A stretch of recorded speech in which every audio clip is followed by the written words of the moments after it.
Sebelum kita membahas materi yang telah kami diskusikan, kami akan memperkenalkan diri kami terlebih dahulu. Saya Tasya Nabila Azka dengan NIM 2408011033. Saya Alia Zara dengan NIM 2408011025. Saya Bunga Ameli dengan NIM 2408011039. Saya Mira Halaritoma dengan NIM 2408011071. Saya Zahra Jupita dengan NIM 2408011047. Setelah memperkenalkan diri kami akan membahas materi kapasitansi. Apa sih yang dimaksud dengan superkapasitor? Baiklah, di sini saya akan menjelaskan latar belakang dari superkapasitor.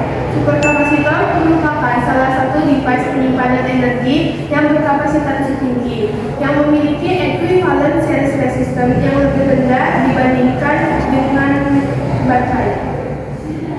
Pada dasarnya, prinsip dari superkapasitor ini sama dengan baterai sekunder, yaitu menggunakan sistem elektroda, yaitu katoda dan juga anoda, dan juga menggunakan sistem elektrolit.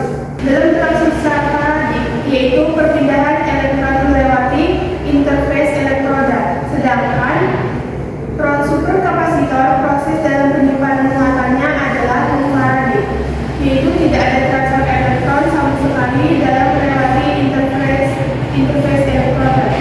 Superkapasitor sebagai alat penyimpan energi dan arang aktif biasanya dipilih sebagai bahan elektroda dalam pembuatan superkapasitor karena ia mempunyai luas permukaan yang besar, kemampuan penyimpanan energi yang besar, serta prinsip yang sederhana dan konstruksi yang mudah. Apa aja ya jenis-jenis superkapasitor yang ada? Baik, selanjutnya yaitu model kapasitor yang digunakan dalam industri. Berdasarkan perkembangan riset saat ini, superkapasitor dapat dibagi menjadi 3 utama, yaitu yang pertama kapasitor elektrokimia double layer atau EDLCS. Ini merupakan muatan secara elektrostatis atau non-paradik dan tidak ada transfer muatan antara elektroda dan elektrolit. Karena tidak ada transfer muatan antara elektrolit dan elektroda, tidak terdapat bahan kimia atau komposisi muatan yang terkait dengan proses non-paradik. Yang kedua yaitu pseudo-kapasitor, merupakan penyimpanan muatan secara paradik melalui transfer muatan antara elektroda dan elektrolit. Terdapat dua material elektroda yang digunakan untuk penyimpanan muatan dalam pseudo-kapasitor ini, yaitu polimer konduktif dan juga logam oksida. Yang ketiga, kapasitor hybrid. Kapasitor ini memanfaatkan paradik dan juga non-paradik untuk menyimpan energinya. Kapasitor hybrid ini dapat menyimpan dengan rapat energi dan daya yang lebih besar daripada ADLCS. Selanjutnya, superkapasitor memiliki banyak kelebihan dibandingkan dengan alat penyimpanan energi yang lain seperti baterai. Dari sisi teknis, superkapasitor memiliki jumlah siklus yang relatif banyak, yaitu lebih dari 100.000 siklus. Kerapatan energi yang tinggi, kemampuan menyimpan energi yang besar, prinsip yang sederhana, dan konstruksi yang mudah. Kapasitansi didefinisikan sebagai perbandingan antara muatan yang tersimpan dalam kapasitor yaitu Q dengan potensi listrik yaitu V yang diberikan. Rumusnya yaitu C sama dengan Q per V. Nah, rumus ini menyatakan bahwa kapasitansi merupakan perbandingan antara muatan yang tersimpan yaitu Q dengan tegangan yaitu V yang menyebabkan muatan itu tersimpan. Artinya, semakin besar muatan yang bisa disimpan pada tegangan tertentu, semakin besar pula kapasitansi suatu kapasitor. Untuk berbanding kapasitor konvensional lurus dengan lurus permukaan pada setiap permukaan dan berbanding terbalik dengan jarak antar muatan, yang dimana rumusnya C sama dengan epsilon 0 kali epsilon R kali A per D, yang dimana C merupakan besar kapasitansi, A merupakan luas penapak plat sejajar, D merupakan jarak antar kedua plat sejajar, epsilon 0 merupakan permitivitas vakum, dan epsilon R merupakan permitivitas relatif. Rumus ini digunakan karena menunjukkan faktor fisik yang mempengaruhi kapasitansi kapasitor plat sejajar, yang dimana A semakin besar luas plat, kapasitansinya semakin besar. Yang D itu makin kecil jarak platnya, maka kapasitansinya makin besar. Dan epsilon R bahan dielektrik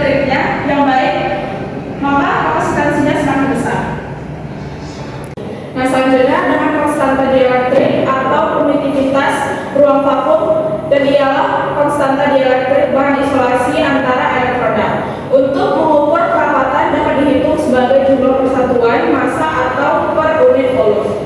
Energi yang tersimpan dalam kapasitor berbanding lurus dengan kapasitansi, yaitu rumusnya E sama dengan 1/2 CV². Secara umum, daya adalah energi yang dikeluarkan per satuan waktu. Untuk menentukan daya kapasitor, kita harus mempertimbangkan bahwa kapasitor umumnya direpresentasikan sebagai sirkuit seri dengan hambatan eksternal. Nah, rumus ini merupakan rumus turunan dari definisi dasar yang tadi, yaitu C sama dengan Q per V.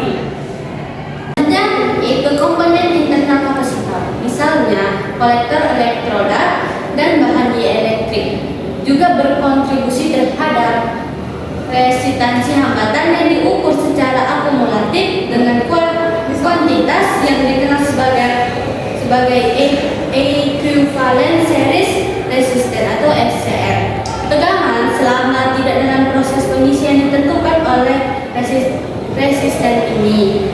Ketika diukur pada impedansi penyesuaian R sama dengan ESR, yang dasar maksimumnya untuk sebuah kapasitor diberikan. Rumusnya P max sama dengan F pangkat 2 per 4 dikali ESR.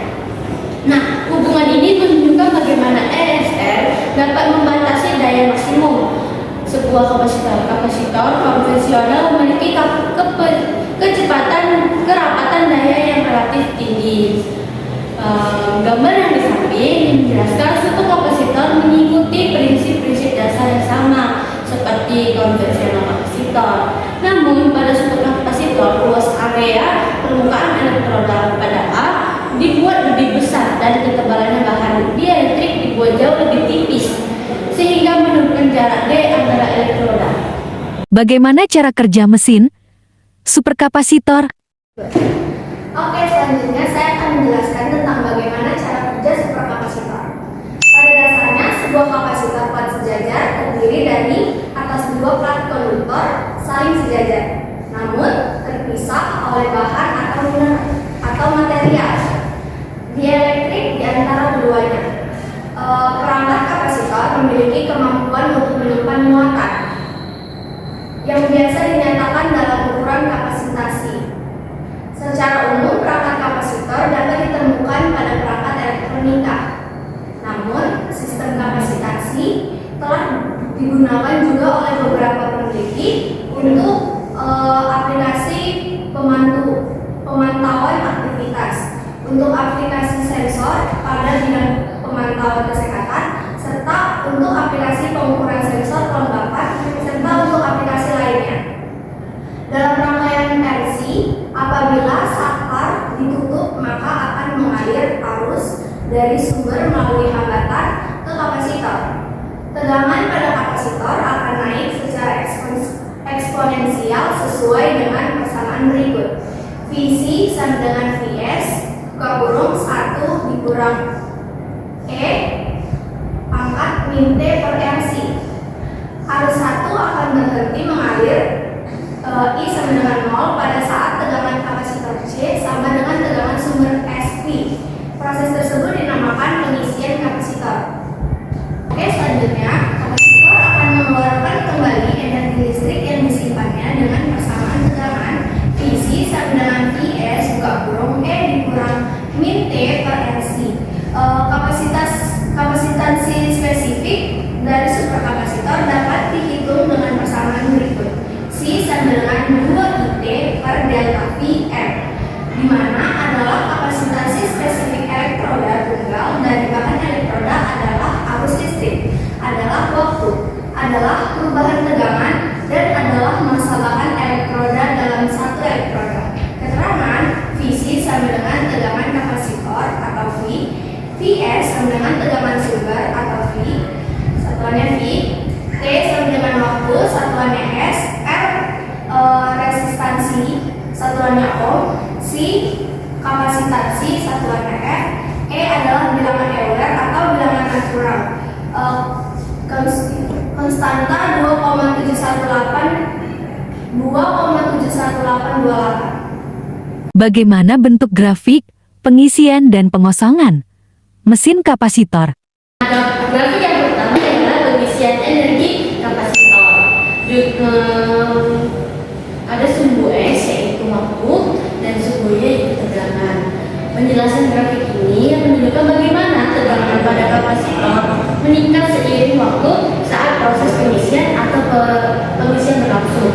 Pola kurva menunjukkan kenaikan eksponensial yang kemudian mendekati nilai maksimum sekitar 10 volt. Nah, rumusnya sudah dibahas sebelumnya yaitu Ft sama dengan Fs 1 dikurang E dikurang T per Sc. Artinya tegangan meningkat kecepatan di awal lalu melambat mendekati tegangan sumber atau V. Yang gambar kedua ialah pelepasan energi kapasitor. Sama X yaitu waktu, Y yaitu tegangan kapasitor. Grafik ini menggambarkan proses pelepasan muatan atau pengosongan kapasitor.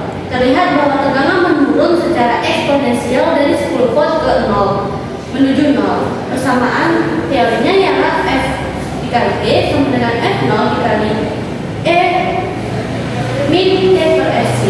Tegangan turun cepat di awal kemudian melambat seiring waktunya. Bagaimana cara menghitung nilai efisiensi mesin superkapasitor? Nah, selanjutnya saya akan menjelaskan bagian cara menghitung nilai efisiensi pada mesin kapasitor. Nah, untuk mengisi nilai efisiensi mesin kapasitor ini ada hubungannya dengan rumus pengisian dan pengosongan kapasitor. Dalam rumus efisiensi kita menggunakan rumus efisiensi sama dengan daya yang keluar dibagi daya yang masuk dikali 100. Nah, untuk mengetahui daya yang keluar dan daya yang masuk ini kita membutuhkan persamaan dari pengisian dan pengosongan kapasitor. Rumusnya itu seperti ini. Nah, untuk perhitungannya dalam simulasi sebuah grafik itu akan dijelaskan di video berikut. Sebelum menghitung nilai efisiensi mesin kapasitor, kita harus mengetahui berapa energi yang tersimpan dalam mesin. Kita dapat menghitungnya dengan persamaan berikut yang sebelumnya sudah dibahas oleh Amira, yaitu E sama dengan setengah kali C kali V kuadrat, di mana E adalah energi dalam satuan joule, C adalah kapasitansi dalam satuan farad, dan V adalah tegangan dalam satuan volt. Nah, setelah kita mengetahui berapa nilai energi yang tersimpan dalam mesin kapasitor, barulah kita dapat menentukan berapa nilai efisiensinya. Nah, untuk menghitung nilai efisiensi mesin kapasitor, kita dapat menggunakan persamaan efisiensi sama dengan daya atau energi yang dikeluarkan dari perangkat dibagi dengan daya atau energi yang dimasukkan ke dalam perangkat, lalu dikali dengan 100%. Kita juga bisa menghitung nilai efisiensi mesin superkapasitor ini dengan mencari nilai pengosongan dan pengisian mesin kapasitor dengan persamaan yang sudah dijelaskan sebelumnya. Jadi bukan hanya dengan mencari berapa energi yang tersimpan pada mesin saja kita bisa mencari nilai efisiensi, tapi kita juga bisa menggunakan persamaan pengisian dan pengosongan kapasitor. Selanjutnya kita masuk ke dalam perhitungan untuk menentukan estimasi seberapa lama penggunaan mesin superkapasitor dapat digunakan. Nah, simulasi perhitungan estimasi penggunaan mesin superkapasitor seiring waktu melalui degradasi. Degradasi ini pada kapasitor adalah penurunan kinerja atau karakteristik mesin kapasitor seiring waktu atau penggunaan. Dengan mempertimbangkan rumus pengisian dan pengosongan superkapasitor, kita dapat membuat rumus estimasi seberapa lama mesin kapasitor dapat bertahan dengan menggabungkan faktor-faktor seperti degradasi kapasitansi dan tegangan minimum yang dibutuhkan. Nah, ada beberapa tahap yang perlu kita tentukan untuk menghitung estimasi seberapa lama mesin superkapasitor dapat digunakan. Nah, yang pertama, kita harus mengetahui berapa energi yang tersimpan di dalam superkapasitor ini dengan menggunakan rumus W sama dengan setengah CV kuadrat, yang sebelumnya juga rumus ini sudah ada dibahas. Kemudian kita mencari nilai kapasitansinya menggunakan rumus C sama dengan permitivitas vakum dikali permitivitas relatif dikali luas per jarak. Setelah itu kita mencari dayanya, daya yang dapat dikeluarkan oleh superkapasitor selama proses discharge juga penting dan dapat dinyatakan dengan rumus P sama dengan I dikali F, di mana P adalah daya dalam satuan watt, I adalah arus dalam ampere, dan V adalah tegangan. Kemudian kita juga harus memperhatikan siklus hidup dari mesin superkapasitor ini. Umur siklus superkapasitor biasanya dinyatakan dalam jumlah siklus pengisian dan pengosongan yang dapat dilakukan sebelum kapasitasnya menurun secara signifikan. Superkapasitor biasanya memiliki siklus hidup antara 25.000 hingga 1 juta siklus tergantung pada desain dan aplikasi. Kemudian yang terakhir barulah kita menghitung estimasi waktu penggunaannya. Untuk memperkirakan waktu penggunaan kita bisa menggunakan rumus T sama dengan E total per P, di mana T adalah waktu dan E total adalah total energi yang tersedia dari superkapasitor dan P adalah daya yang digunakan oleh beban. Dengan menggunakan persamaan berikut, kita dapat menghitung estimasi seberapa lama mesin superkapasitor dapat beroperasi berdasarkan kapasitas penyimpanan energi dan daya yang dibutuhkan oleh sistem. Jadi kesimpulannya, mesin kapasitor merupakan salah satu teknologi penyimpanan energi yang menjanjikan untuk kebutuhan industri karena kemampuannya dalam menyimpan dan melepaskan energi dengan cepat, siklus hidup yang panjang, serta efisiensi tinggi. Kapasitas desain superkapasitor sangat bergantung pada pemilihan material elektroda, elektrolit, serta konfigurasi desainnya. Dalam konteks industri, desain superkapasitor perlu disesuaikan dengan kebutuhan spesifik, seperti data tahan terhadap suhu ekstrim, frekuensi pengisian pelepasap, dan integrasi dan sistem energi lainnya. Oleh karena itu, pengembangan superkapasitor dengan kapasitas optimal tidak hanya meningkatkan efisiensi operasional industri, tetapi juga berkontribusi pada transisi menuju sistem energi yang lebih ramah lingkungan dan berkelanjutan. Baik, sekian presentasi dari kami. Apabila ada kurangnya materi dan salah kata, mohon dimaafkan. Wassalamualaikum warahmatullahi wabarakatuh. One is the loneliest number that you'll